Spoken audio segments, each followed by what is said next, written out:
আজকে তোমাদেরকে আমি অনুরোধ করে গেলাম, আজকের মাহফিলের দ্বিতীয় পয়েন্ট, দ্বিতীয় যে আপনাদেরকে মেসেজ দিলাম সেটা হলো মাঝে মধ্যে কবর জিয়ারত করবেন।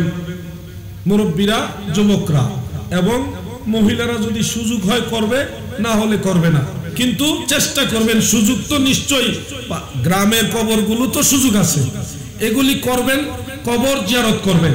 আপনারা সবাই অন্ততপক্ষে একেবারে না পারলেও সপ্তাহে একবার কবর জিয়ারত করবেন ইনশাআল্লাহ।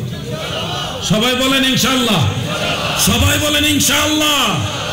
এই আমলটা যদি আপনারা নিয়ে আসতে পারেন, যেই ছেলেটা কবর জিয়ারত করবে, যেই ছেলেটা 5 ওয়াক্ত নামাজও পড়ে কবর জিয়ারত করে, সেই ছেলে কখনো গাঁজা খাবে না, ইয়াবা বাবা খাবে না, আরো জানে কি কি আছে, এটা ফেন্সি আছে, আবার ওই ডান্ডি না ডেন্ডি কিতা বলা আছে, তো আরো কত কিছু আছে। যেই ছেলে নামাজি হবে, যেই ছেলে কবর জিয়ারতের পক্ষে হবে, সেই ছেলে কখনো এই ধরনের অনৈতিক কাজ করবে না। তাহলে আমাদের পাল্টা কর্মসূচি কি? সামাজিক অবক্ষয় দূর করার জন্য পাল্টা কর্মসূচি হলো কবর জিয়ারত করতে হবে। কি করতে হবে? জোরে বলেন, কি করতে হবে? কবর জিয়ারত করতে হবে। কবর জিয়ারতের পদ্ধতি কি? কবর জিয়ারতের পদ্ধতি হলো, আপনি যখন কবরস্থানে প্রবেশ করবেন, প্রথমেই সালাম দিবেন, আসসালামু আলাইকুম ইয়া আহলাল কুবুর। বলেন তো একটু সালামটা বলেন সবাই। মাশাআল্লাহ, সবাই পারেন। তবে অনেকে আবার ইয়া হালাল কুবুর বলেন। ইয়া হালাল না, ইয়া আহলাল কুবুর বলেন। ইয়া আহলাল কুবুর বলেন, সবাই বলেন ইয়া আহলাল কুবুর। আসসালামু আলাইকুম ইয়া আহলাল কুবুর। এরপর আরো আছে, ইয়াগফিরুল্লাহু লানা ওয়া লাকুম আনতুম সালাফুনা ওয়া নাহনু বিল আসার। সম্পূর্ণটা হলো এটা। যদি সবটা পারেন সবটাই বলবেন, আর যদি সবটা না পারেন তাহলে প্রথম সালামটা দিবেন, আসসালামু আলাইকুম ইয়া আহলাল কুবুর। এটা বলে সূরা ফাতিহা একবার, সূরা ইখলাস কয়েকবার, দুরূদ শরীফ পড়ে আপনি 2টা হাত তুলবেন। কেন? কবরস্থানে 2 হাত তুলে দোয়া করা রাসূল পাকের সুন্নাত। সহিহ মুসলিমের মধ্যে আছে, নবী করিম সাল্লাল্লাহু আলাইহি সাল্লাম প্রতি রাতে জান্নাতুল বাকি কবরস্থানে গিয়ে রাফা ইয়াদাইহি সালাসা মাররাতিন, আমার নবী 3 বার করে হাত তুলে দোয়া করতেন। সুবহানাল্লাহ। অতএব আপনারা কবরস্থানে গিয়ে 2টা হাত তুলে দোয়া করবেন। এরপরে এই যে পাঠ করলেন, এটা ওনাদের রূহে বক্সায়া দিবেন। আল্লাহ,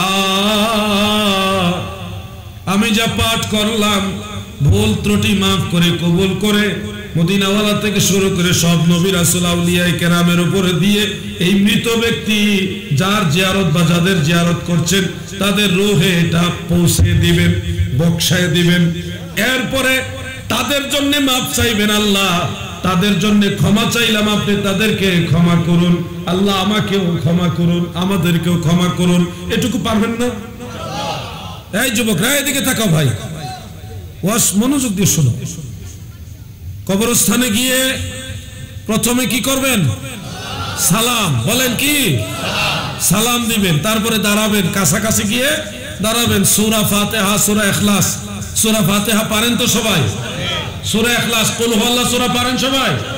এরপরে দুরূদ শরীফ যে যেটা পারেন, অন্তত সাল্লাল্লাহু আলাইহি ওয়াসাল্লাম, সাল্লাল্লাহু আলাইহি ওয়াসাল্লাম, এটা কয়েকবার পড়বেন। পরে তারপরে 2 হাত তুলে দোয়া করবেন।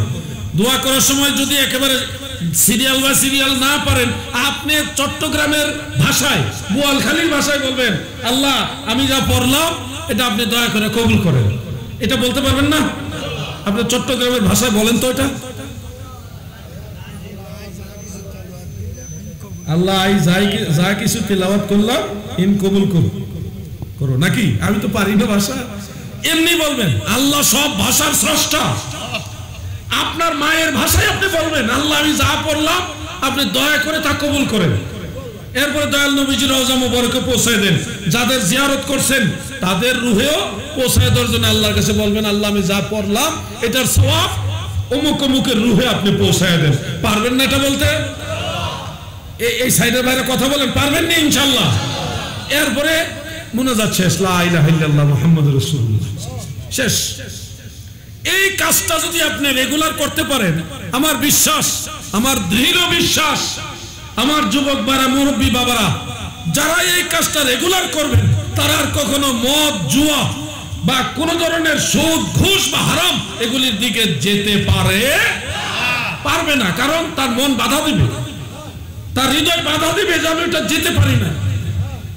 বোয়ালখালীর যুবক ভাইয়েরা, সামাজিক অবক্ষয় মানে নৈতিকতার অবক্ষয় যখন ঘটে তখনই সামাজিক অপরাধ বেশি বেশি বেড়ে যায়, চুরি ডাকাতি বেড়ে যায়, জেনা ব্যভিচার পরকিয়া বেড়ে যায়।